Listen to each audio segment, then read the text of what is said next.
नमस्कार, आपले नादीप्स किचन मध्ये खूप खूप स्वागत। आज आपण नादीप्स किचन मध्ये लाडूचा एक असा प्रकार बघणार आहोत जे लाडू तोंडात टाकताच विरघळतील, अगदी मऊ मुलायम आणि भुसभुशीत होतील।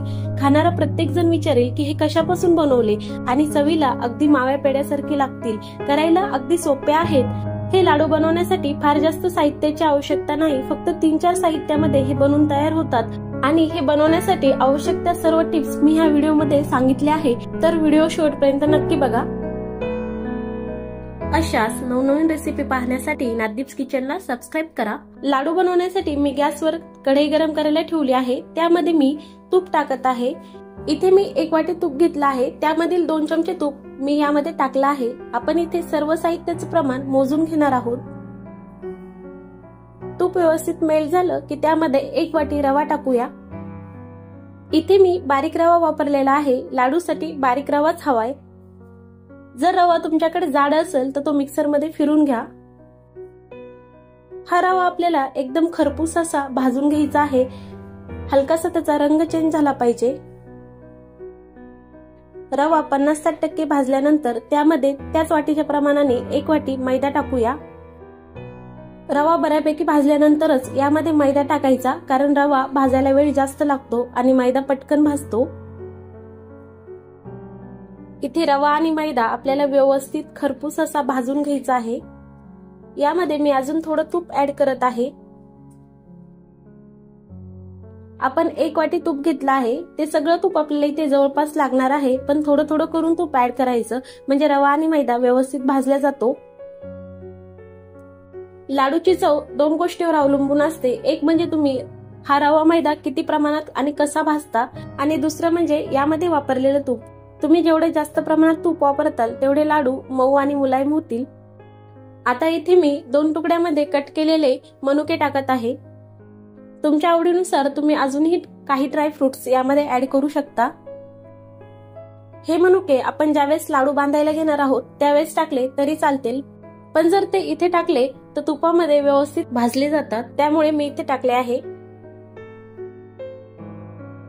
इथे बऱ्यापैकी आपल्याला रवा मैद्याचा रंग चेंज झालेला दिसेल, असं वाटतंय की आपण मावा भाजत आहोत, हा रवा मैदा वाटतच नाही। आता हा पूर्णपणे व्यवस्थित भाजून झाला आहे।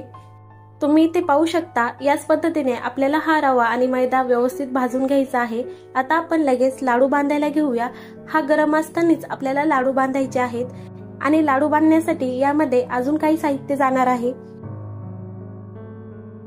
इथे मी भाजलेला रवा आणि मैदा दुसऱ्या भांड्यामध्ये काढून घेत आहे। भाजलेला सगळा रवा आणि मैदा मी टोपल्यामध्ये काढून घेतला आहे। यामध्ये मी साखरेसोबत वाटलेली विलायची टाकत आहे, आणि त्याचसोबत 1.5 वाटी पिठी साखर टाकत आहे। आपण 1 वाटी रवा, 1 वाटी मैदा, 1 वाटी तूप आणि 1.5 वाटी पिठी साखर घेतली आहे। 2 वाटीच्या प्रमाणासाठी तुम्ही 2 वाटी पिठी साखर घेऊ शकता, ते तुमच्या गोडाच्या प्रमाणावर अवलंबून आहे। ही साखर सुद्धा आपण यामध्ये व्यवस्थित मिक्स करून घेऊया। या मिश्रणामध्ये साखर व्यवस्थित मिक्स झाली पाहिजे, कारण त्याच्या गाठी बनता कामा नाही। आता हातावर या प्रकारे तूप घ्यायचं, ते हाताला व्यवस्थित ग्रीस करून आपल्याला लाडू बांधायला घ्यायचं आहे। हे मिश्रण गरम असतानाच आपल्याला लाडू बांधायचे आहे, म्हणजे ते सहज वळल्या जातील। अगदी सहज असा लाडू वळल्या गेला आहे, किती सुबक आणि सुंदर दिसत आहे, अगदी पेड्यासारखा। याचप्रमाणे आपल्याला सगळे लाडू वळून घ्यायचे आहे। इथे मी तुम्हाला अजून एक लाडू वळून दाखवते। या प्रकारे हातामध्ये पीठ घेऊन आपल्याला व्यवस्थित लाडू वळायचा आहे, अगदी सहज हा वळल्या जात आहे। लाडू वळण्यासाठी इथे खूप जास्त मेहनत घ्यावी लागत नाही, अगदी सहज तो वळल्या जात आहे। तुम्ही पाहू शकता, एकदम गोल असा लाडू आपला वळून तयार आहे। या प्रकारे आपण सगळे लाडू वळून घेतले आहे। या साहित्याच्या प्रमाणात इथे 15 लाडू झाले आहेत, तर इथे आपले सर्व लाडू वळून तयार आहे। एकही लाडूला क्रॅक नाही, चीर नाही, लाडू फुटला नाही, आणि 1 वाटी तुपापैकी फक्त अर्धा चमचा तूप इथे शिल्लक आहे। सर्व लाडू एकसारख्या आकारामध्ये आपण इथे ओळून घेतले आहे। तुम्ही पाहू शकता किती सुंदर असा लाडू हा दिसत आहे। जेवढा हा दिसायला सुंदर आहे तेवढाही चवीला तो अप्रतिम आहे, तोंडात टाकताच विरघळतो। अगदी सॉफ्ट असा लाडू झालेला आहे। मी तुम्हाला एक लाडू फोडून दाखवते। तुम्ही पाहू शकता, अगदी सहज फुटत आहे, किती भुसभुशीत झाला आहे। तर तुम्ही सुद्धा येत्या गौरी गणपतीसाठी ही लाडूची रेसिपी नक्की करून बघा। इतर वेळेस सुद्धा हे लाडू खाण्यासाठी अगदी पौष्टिक आहे। ही रेसिपी कशी झाली कमेंट्स करून नक्की सांगा। पुन्हा भेटूया गौरी गणपती रेसिपी सिरीजच्या पुढच्या भागामध्ये. धन्यवाद.